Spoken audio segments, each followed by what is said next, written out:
Some of us are cupped inward, and some of us spread ourselves out wide. Some of us are old and dried and tougher than we appear. Some of us are still in bud. Some of us grow low to the ground, and some of us stretch toward the sun. Some of us feel like weeds sometimes. Some of us carry seeds sometimes. Some of us are prickly sometimes. Some of us smell sweet, spicy. And all of us are beautiful. What a bouquet of people we are. I invite Tim to come forward and light our chalice, please. And all please join with us in lighting our chalice by saying the chalice lighting words found in your order of service and shared online in the chat. We light this chalice for the warmth of love, for the light of truth, and for the energy of action. Thank you.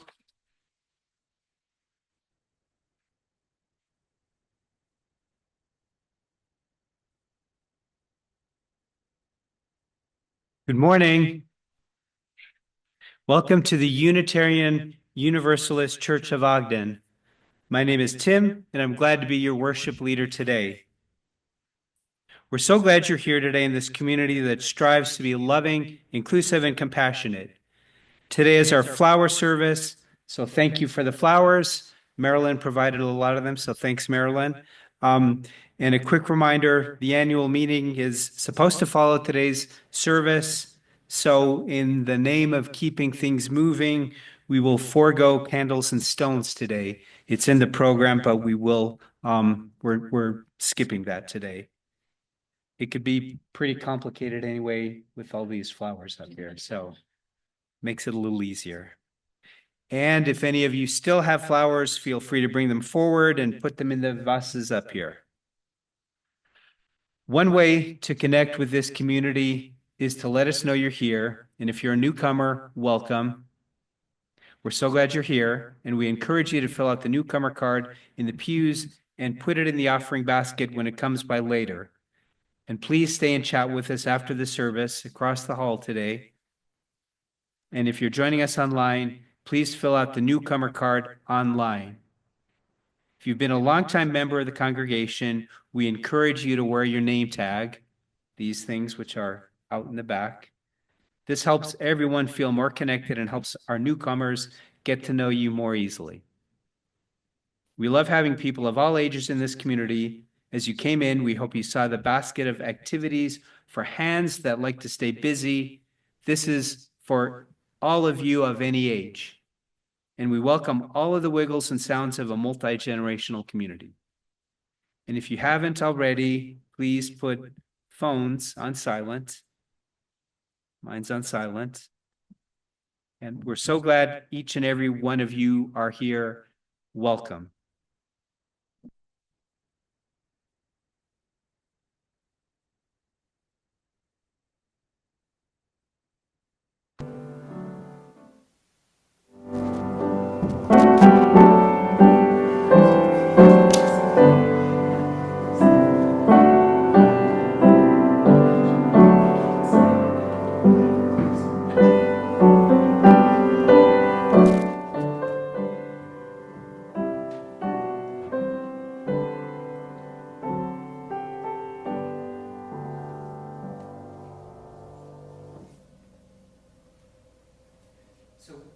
Tulips in our yard, the front of our house. Every year they quickly grow, flower, providing a splash of red and yellow. The nice thing, I don't have to do anything. They just grow like clockwork. Seemingly just as quickly, though, the petals fall and the color is gone. When they show up, I'm always surprised. Where did those come from? But it's a pleasant surprise. It brightens things, provides a brief lift, momentary joy. Then, maybe a week or two later, adios. The petals and the color fall away. I'll take it, though. Joy can be fleeting, so any appearance is welcome. Today's the flower ceremony, and flowers symbolize different things for different people. Generally, I think they're considered a metaphor for beauty, for goodness. But flowers come in such a wide variety that they defy easy categorization if you really analyze it. Roses have thorns, which can scratch you and cause pain. A field of bright yellow dandelions is a sight to behold, but if you like green grass, they're a nuisance. Even daisies, yellow in the middle with white petals, are regarded as invasive, at least certain types in certain locations. The ox daisy, says the website for the Lassen Volcanic National Park in California, forms dense stands that tend to displace native vegetation, especially wildflowers. The end result is a species-poor plant community of use to few wildlife species. Backyardboss.net, a gardening and landscaping website, provides a list of what it deems the world's ugliest flowers, including one called Rafflesia arnoldi, known as the corpse flower. So, and this, with its massive red lobes and white dots, says Backyard Boss, the flower resembles slabs of flesh. There are no leaves or stems attached to this flower, so the skin can feel rigid and slimy. Yikes. I guess my point with all of this is that flowers aren't perfection, despite perhaps the popular conception that they sometimes get. They have their flip side. That said, flowers can be a thing of beauty. They can surprise you with their bright color, like the red and yellow tulips in my yard. They can provide joy. Like everything, flowers can be complicated, but today we celebrate them and recognize those things that provide a splash of color when things seem gray. And please join in our next hymn, number 64, in the Black Hymnal.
The flower ceremony that we celebrate today was created by a Czech Unitarian minister, the Reverend Dr. Norbert Čapek.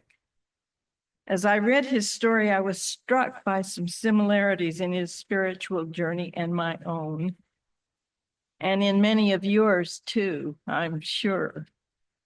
Here is his story. I'm indebted to Teresa Schwartz, David Schwartz, and David Weiss for much of the content that follows. The story of Norbert Čapek's flower ceremony. Norbert Čapek was born on June 3rd, 1870, in a market town in southern Bohemia, the present-day Czech Republic. His mother was a devout Catholic, his father agnostic. He became an acolyte at age 10 at St. Martin's Catholic Church. As he grew older, he became unhappy with his childhood faith, and at 18, discovered the Baptists, and eventually became a minister in that faith. He established almost a dozen Baptist churches all across Eastern Europe, from Ukraine to Budapest. And for years, he served Baptist congregations as minister. You can see that he was a very dynamic leader. During this time, Čapek wrote for and edited several journals. His articles on topics ranging from psychology to politics to religion attracted unfavorable attention from the government. And in 1914, he and his family fled under government threat to the United States.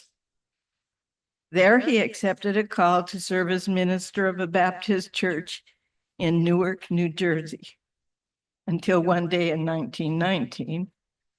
That day, he wrote in his journal, "I cannot be a Baptist anymore, even in compromise.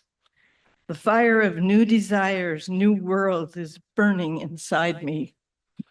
Slowly, his faith had become more and more liberal. He was ready for a faith that was less dogmatic, more expansive, more inclusive, a faith that could celebrate a diversity of thought. Dr. Čapek and his wife, the Reverend Maya Čapek, joined the First Unitarian Church of Essex County in New Jersey in 1921. By this time, World War I had ended, and with his home country now newly independent, he and Maya returned home to Czechoslovakia, where Dr. Čapek founded the Unitarian Church in Prague, which he called the Prague Liberal Religious Fellowship. In several years, his church had grown to include 3,200 members. In June 1923, as his congregation was preparing to take a summer holiday from worship, Dr. Čapek wanted a ritual to bind them together across their deep diversity. His community included persons of all social classes with varied ethnic, educational, and religious backgrounds. The traditional Christian communion service of bread and wine would not meet the needs of his congregation because his church, like ours, had people with very different backgrounds and beliefs. He needed a ritual that was without any other religious association and was accessible to everyone. Dr. Čapek turned to the beauty of the countryside, to the beauty of flowers. That June, he developed the flower ceremony as we know it today. He asked his congregants to bring a flower to church from their gardens, the fields, the roadside, wherever. He invited each person to place their flower inside a communal vase, and following the service, each person could take a flower from the vase, a different one than they had brought. Dr. Čapek preached about their unity in loving fellowship, regardless of race, class, or any other distinction. He reminded them that each of the gathered flowers had unique needs to grow and flourish, as well as unique beauty and gifts to offer. That each flower and each person had an inherent dignity and glory. For 20 years, Dr. Čapek led the Unitarian Church in Prague. In 1939, Reverend Maya Čapek made a trip to the United States, where in 1940, she introduced the flower ceremony to the Unitarian congregation of Cambridge, Massachusetts. And today it's celebrated all over the country. It's number one ritual, I think, in the Unitarian churches. Then back in Prague, the Nazis came knocking. The Gestapo arrested Norbert Čapek in March of 1941. They accused him of listening to foreign radio broadcasts, which he had done, and of high treason. He was imprisoned for 11 months before his trial. Then the Nazis ordered him sent to the Dachau concentration camp. At Dachau, suffering starvation and torture, he ministered to his fellow prisoners. It's said he held a flower ceremony with them, finding whatever flowers they could among the weeds of the camp, usually weeds or even rocks. I'm trying to imagine what that flower ceremony could have meant to these people. In October 1942, the Nazis put Dr. Norbert Čapek to death. But his spirit, courage, and commitment live on today. The flower ceremony, lovely as it is not a diversion from reality, but a gentle reminder that in the midst of unsettled days, there is always the light of beauty. Holding fast to beauty and goodness and joy, even when we know there is so much wrong in the world, is a form of resistance. Like the flowers themselves, we continue to bloom. Today, we celebrate this ritual of joy. We'll soon ask you to step forward and take a flower of your choosing in the flower ceremony tradition. First, though, a blessing on all the flowers. And this is the blessing that Dr. Čapek used in his flower ceremonies.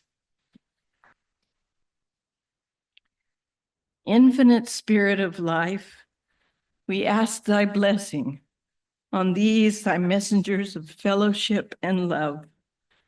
May they remind us, amid diversities of knowledge and gifts, to be one in desire and affection and devotion to thy holy will.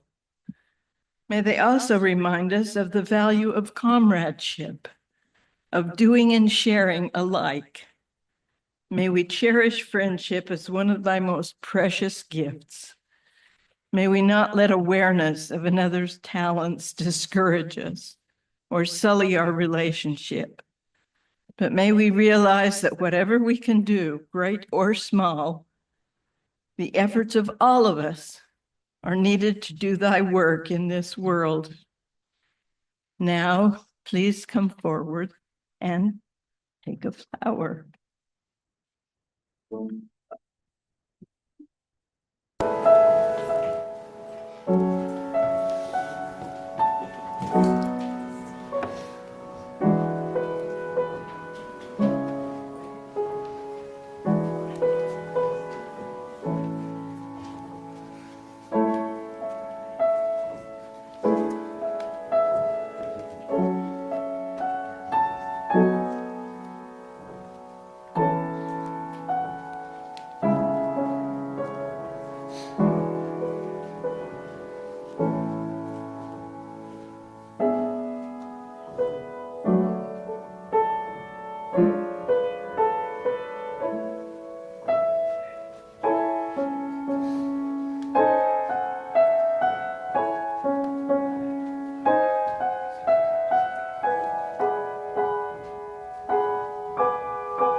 Our prayer, a bouquet of people, comes from Reverend Claire Feingold Thorin.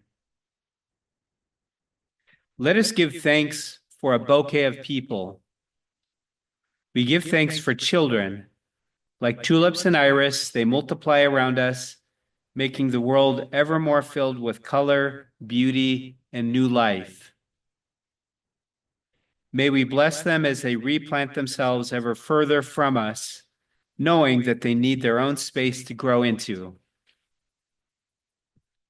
We give thanks for generous friends as constant in bloom as Echinacea, and whose gifts lift up our body and spirit. We give thanks for feisty friends as indomitable as geraniums, and for continuous friends who, like bittersweet and ivy, hold on and never let go, and can never be gotten rid of. For crotchety friends, as prickly as rose bushes, their beauty a secret that is only discovered through careful gardening. For surprising friends, who at first glance seem dour and then blossom into joy as quickly as forsythia. For funny friends, silly as snapdragons. And serious friends, complex as chrysanthemums. For comfortable friends, their gentle presence as soothing as the sweet smell of lilacs. For stormy weather friends, who stand by us in hard times like lily of the valley that cannot be deterred by shade or shadow. For old friends, nodding like sunflowers in the evening time, and young friends, coming on fast as flocks. For friends as unpretentious as dogwood, as persistent as pachysandra, as steadfast as azalea, and who, like snowdrops, can be counted on to see you through the winter and remind you that spring always comes. For loving friends who wind around us like wisteria and embrace us despite our blights, wilts, and witherings. And finally, for forget-me-not friends, gone but never forgotten. Their beauty lives on in our memories and hearts. For this bouquet of people who brighten our lives each in their own way, we give thanks. Amen.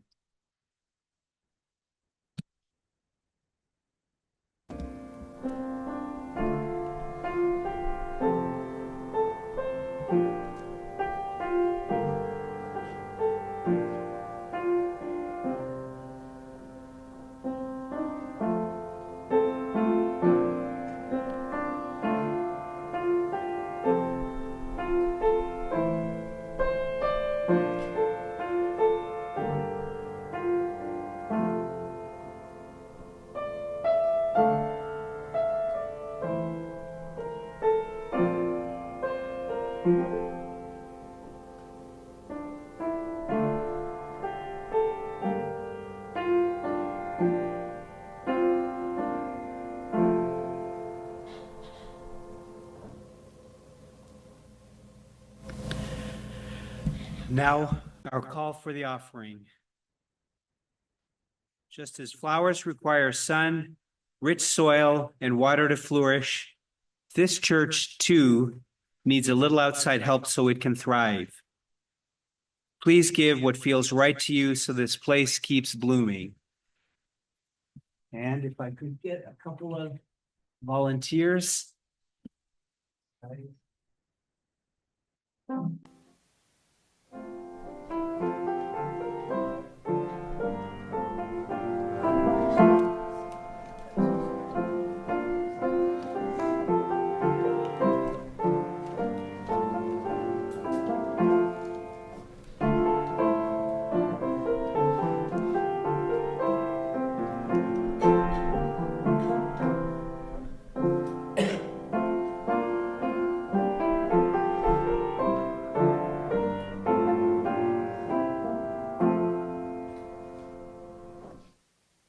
Please rise, embody your voice, and facing the center aisle, sing together the offering song printed in your order of service.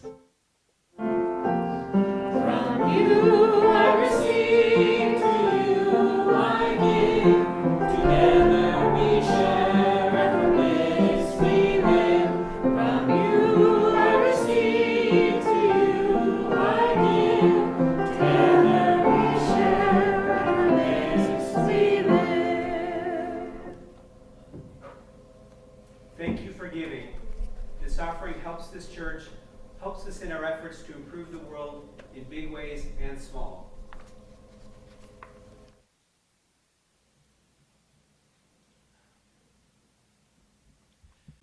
As mentioned, our annual meeting follows this service. Please take part, get a sense of where we're going as a church. And I'll mention, I think some people, Marilyn and I were talking about this, some people may not be here today for the Pride Parade in Salt Lake. So just throw that out there. A reminder for those with young ones up to 4 years old, nursery care is now available during services down the hall in cooperation with our Presbyterian friends. Join in celebrating the life of Barbara Bernstein on Sunday, June 22nd at the 2-Bit Bistro at 2510 South Washington Boulevard. In reverence, the weekly break we've been holding on Tuesday afternoons will take a pause for the summer. The last session will be this coming Tuesday at noon.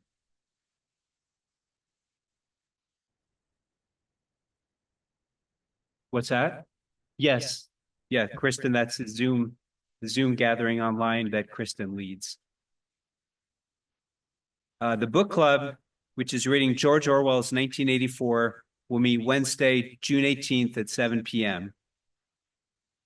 And a concert to benefit cancer research is set for Saturday, June 22nd from 3 to 8 p.m. at Barker Park Amphitheater in North Ogden. Codger Coffee has a new location for now, Dancing Moose Farm at 2856 Washington Boulevard. That's because of the ongoing work at their usual place, Grounds for Coffee, by Ogden High. And the group will meet at the usual time, 9:30 a.m. each Friday. Next weekend, our minister, Kristen, will be back in person with us for a full weekend of events. They include a special meal with newcomers on Friday evening, participation in the Day of Defiance protests next Saturday, and a special service on Sunday, and then a special workshop after the service. All are invited, and you'll find more details about that and these other events in the newsletter. Details about next week's activities will be in the coming newsletter. Now, please rise in body or spirit for the closing hymn, number 65 in the Black hymnal, The Sweet June Days.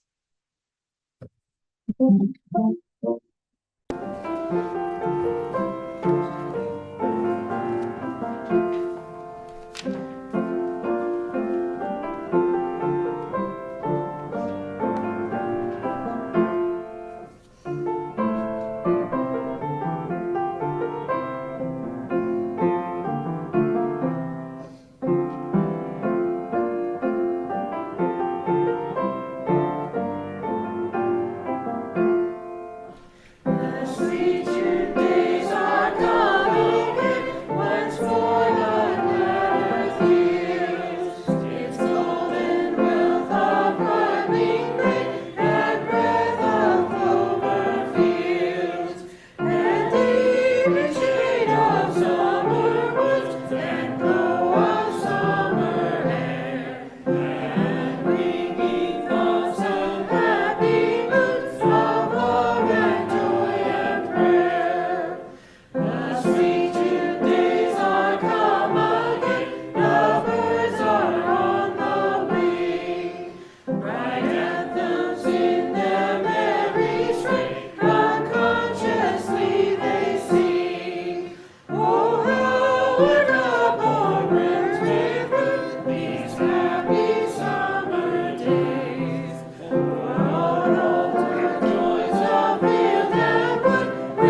As the service comes to an end, join me in saying the chalice extinguishing words in your order of service. We extinguish this chalice, but not the warmth of love, the light of truth, nor the energy of action. Today, we celebrate flowers and the color they bring to life. But remember, flowers, things that bring unexpected joy to the world, are always around us. Be open to the unexpected joy at unexpected times.